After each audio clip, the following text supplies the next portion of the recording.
अध्याय 2 और 3।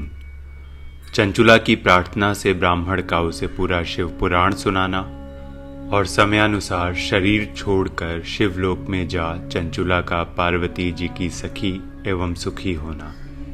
ब्राह्मण बोले, नारी, सौभाग्य की बात है कि भगवान शंकर की कृपा से शिव पुराण की इस वैराग्य युक्त कथा को सुनकर तुम्हें समय पर चेत हो गया है। ब्राह्मण पत्नी, तुम डरो मत, भगवान शिव की शरण में जाओ। शिव की कृपा से सारा पाप तत्काल नष्ट हो जाता है। मैं तुमसे भगवान शिव की कीर्ति कथा से युक्त उस परम वस्तु का वर्णन करूंगा जिससे तुम्हें सदा सुख देने वाली उत्तम गति प्राप्त होगी। शिव की उत्तम कथा सुनने से ही तुम्हारी बुद्धि इस तरह पश्चाताप से युक्त एवं शुद्ध हो गई है। साथ ही तुम्हारे मन में विषयों के प्रति वैराग्य हो गया है। पश्चाताप ही पाप करने वाले पापियों के लिए सबसे बड़ा प्रायश्चित है।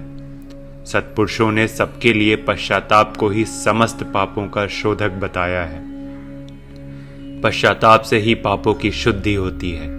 जो पश्चाताप करता है वही वास्तव में पापों का प्रायश्चित करता है, क्योंकि सत्पुरुषों ने समस्त पापों की शुद्धि के लिए जैसे प्रायश्चित का उपदेश किया है वह सब पश्चाताप से संपन्न हो जाता है। जो पुरुष विधि पूर्वक प्रायश्चित करके निर्भय हो जाता है पर अपने कुकर्मों के लिए पश्चाताप नहीं करता, उसे प्रायः उत्तम गति नहीं प्राप्त होती। परंतु जिसे अपने कुकृत्य पर हार्दिक पश्चाताप होता है वह अवश्य उत्तम गति का भागी होता है, इसमें संशय नहीं है। इस शिव पुराण की कथा सुनने से जैसी चित्त शुद्धि होती है वैसी दूसरे उपायों से नहीं होती। जैसे दर्पण साफ करने पर निर्मल हो जाता है, उसी प्रकार इस शिव पुराण की कथा से चित्त अत्यंत शुद्ध हो जाता है, इसमें संशय नहीं है। मनुष्यों के शुद्ध चित्त में जगदम्बा पार्वती सहित भगवान शिव विराजमान रहते हैं। इससे वह विशुद्ध आत्मा पुरुष श्री सांब सदाशिव के पद को प्राप्त होता है। इस उत्तम कथा का श्रवण समस्त मनुष्यों के लिए कल्याण का बीज है। अतः यथोचित मार्ग से इसकी आराधना अथवा सेवा करनी चाहिए। यह भव बंधन रूपी रोग का नाश करने वाली है। भगवान शिव की कथा को सुनकर फिर अपने हृदय में उसका मनन एवं निधिध्यासन करना चाहिए। इससे पूर्णतया चित्त शुद्धि हो जाती है। चित्त शुद्धि होने से महेश्वर की भक्ति अपने दोनों पुत्रों ज्ञान और वैराग्य के साथ निश्चय ही प्रकट होती है।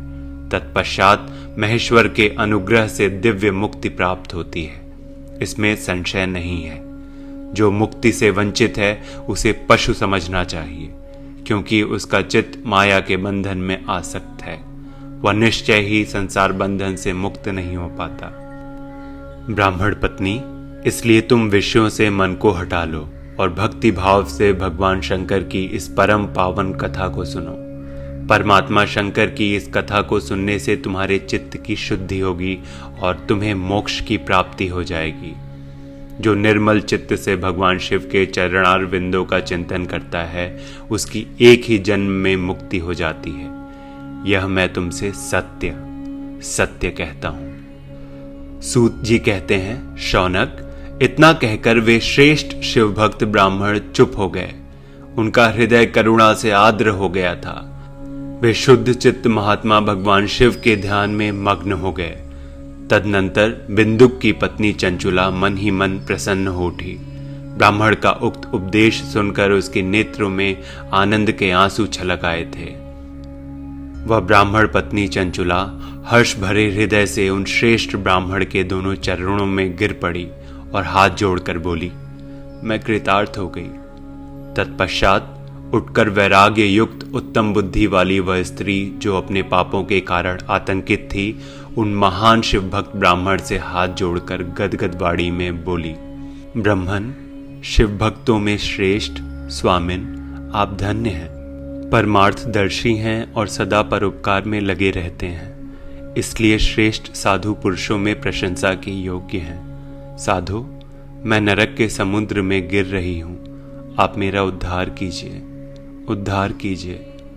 पौराणिक अर्थ तत्व से संपन्न जिस सुंदर शिव पुराण की कथा को सुनकर मेरे मन में संपूर्ण विषयों से वैराग्य उत्पन्न हो गया, उसी इस शिव पुराण को सुनने के लिए इस समय मेरे मन में बड़ी श्रद्धा हो रही है। सूत जी कहते हैं, ऐसा कहकर हाथ जोड़ उनका अनुग्रह पाकर चंचुला उस शिव पुराण की कथा को सुनने की इच्छा मन में लिए उन ब्राह्मण देवता की सेवा में तत्पर हो वहां रहने लगी। तदनंतर शिव भक्तों में श्रेष्ठ और शुद्ध बुद्धि वाले उन ब्राह्मण देव ने उसी स्थान पर उस स्त्री को शिव पुराण की उत्तम कथा सुनाई। इस प्रकार उस गोकर्ण नामक महाक्षेत्र में उन्हीं श्रेष्ठ ब्राह्मण से उसने शिव पुराण की वह परम उत्तम कथा सुनी जो भक्ति, ज्ञान और वैराग्य को बढ़ाने वाली तथा मुक्ति देने वाली है। उस परम उत्तम कथा को सुनकर वह ब्राह्मण पत्नी अत्यंत कृतार्थ हो गई। उसका चित्त शीघ्र ही शुद्ध हो गया। फिर भगवान शिव के अनुग्रह से उसके हृदय में शिव के सगुण रूप का चिंतन होने लगा। इस प्रकार उसने भगवान शिव में लगी रहने वाली उत्तम बुद्धि पाकर शिव के सच्चिदानंदमय स्वरूप का बारंबार चिंतन आरंभ किया। तत्पश्चात समय के पूरे होने पर भक्ति, ज्ञान और वैराग्य से युक्त हुई चंचुला ने अपने शरीर को बिना किसी कष्ट के त्याग दिया। इतने में ही त्रिपुर शत्रु भगवान शिव का भेजा हुआ एक दिव्य विमान द्रुत गति से वहां पहुंचा, जो उनके अपने गढ़ों से संयुक्त और भांति भांति के शोभा साधनों से संपन्न था। चंचुला उस विमान पर आरूढ़ हुई और भगवान शिव के श्रेष्ठ पार्षदों ने उसे तत्काल शिवपुरी में पहुंचा दिया। उसके सारे मल धुल गए थे। वह दिव्य रूप धारिणी दिव्यांगना हो गई थी। उसके दिव्य अवयव उसकी शोभा बढ़ाते थे। मस्तक पर अर्धचंद्र का मुकुट धारण किए वह गौरांगी देवी शोभाशाली दिव्य आभूषणों से विभूषित थी। शिवपुरी पहुंचकर उसने सनातन देवता त्रिनेत्रधारी महादेव जी को देखा। सभी मुख्य देवता उनकी सेवा में खड़े थे। गणेश, भृंगी, नंदीश्वर तथा वीरभद्रेश्वर आदि उनकी सेवा में उत्तम भक्ति भाव से उपस्थित थे। उनकी अंग कांति करोड़ों सूर्यों के समान प्रकाशित हो रही थी। कंठ में नील चिन्ह शोभा पाता था। 5 मुख और प्रत्येक मुख में 3-3 नेत्र थे। मस्तक पर अर्धचंद्राकार मुकुट शोभा देता था। उन्होंने अपने वामांग भाग में गौरी देवी को बिठा रखा था, जो विद्युत पुंज के समान प्रकाशित थी। गौरीपति महादेव जी की कांति कपूर के समान गौर थी। उनका सारा शरीर श्वेत भस्म से भासित था। शरीर पर श्वेत वस्त्र शोभा पा रहे थे। इस प्रकार परम उज्ज्वल भगवान शंकर का दर्शन करके वह ब्राह्मण पत्नी चंचुला बहुत प्रसन्न हुई। अत्यंत प्रीति युक्त होकर उसने बड़ी उतावली के साथ भगवान को बारंबार प्रणाम किया। फिर हाथ जोड़कर वह बड़े प्रेम, आनंद और संतोष से युक्त हो विनीत भाव से खड़ी हो गई।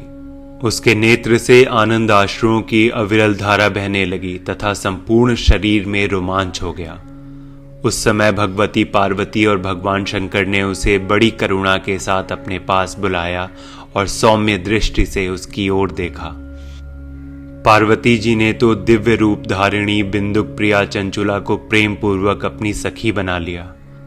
वह उस परमानंद घन ज्योति स्वरूप सनातन धाम में अविचल निवास पाकर दिव्य सौख्य से संपन्न हो अक्षय सुख का अनुभव करने लगी। प्रिय शिव भक्तों, अगला अध्याय हमारे अगले वीडियो में सुने। हमारे चैनल रुद्राय को सब्सक्राइब कर लें और इस वीडियो को अपने परिवार और दोस्तों के साथ शेयर करें और उन्हें भी शिव पुराण की महिमा के बारे में बताएं। ओम नमः शिवाय।